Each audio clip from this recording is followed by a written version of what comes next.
तालुक्यातील वेळोळी बुद्रुक गावात अतिवृष्टीचा कहर, 2 घरांचे मोठे नुकसान। शहापूर प्रतिनिधी अनंता भोईर यांच्याकडून सविस्तर वृत्त। नमस्कार, वृत्तरत्न महाराष्ट्र न्यूजमध्ये आपले स्वागत आहे।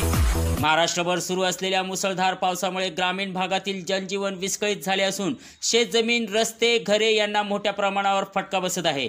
याच अतिवृष्टीचा फटका शहापूर तालुक्यातील वेळोळी बुद्रुक गावालाही बसला असून गावातील बौद्ध वस्तीतील 2 घरांचे मोठे नुकसान झाले आहे। गावातील रहिवासी राजू काळूराम जाधव व बंडू लक्ष्मण जाधव यांची घरे अतिवृष्टीमुळे कोसळली, त्यामुळे घरातील साहित्यांचे मोठ्या प्रमाणावर नुकसान झाले असून अचानक घडलेल्या या घटनेमुळे संबंधित कुटुंबीय अक्षरशः बेघर झाले आहे। सदर माहिती गावातील सतर्क नागरिक अर्जुन जाधव यांनी दिली। घटनेनंतर गावकऱ्यांनी प्रशासनाला तातडीने पंचनामा करून घरमालकांना मदत देण्याची मागणी केली आहे। सध्या बाधित कुटुंबियासाठी पर्यायी राहण्याची व्यवस्था करण्यात आली असून ते शासनाच्या मदतीची आतुरतेने वाट पाहत आहेत। गावकऱ्यांचे म्हणणे आहे की पावसामुळे अशा घटना वारंवार घडत आहेत व त्याचा सर्वाधिक फटका दुर्बल घटकांवर बसतो आहे, त्यामुळे शासनाने तातडीने लक्ष देऊन बाधितांना दिलासा द्यावा अशी मागणी होत आहे।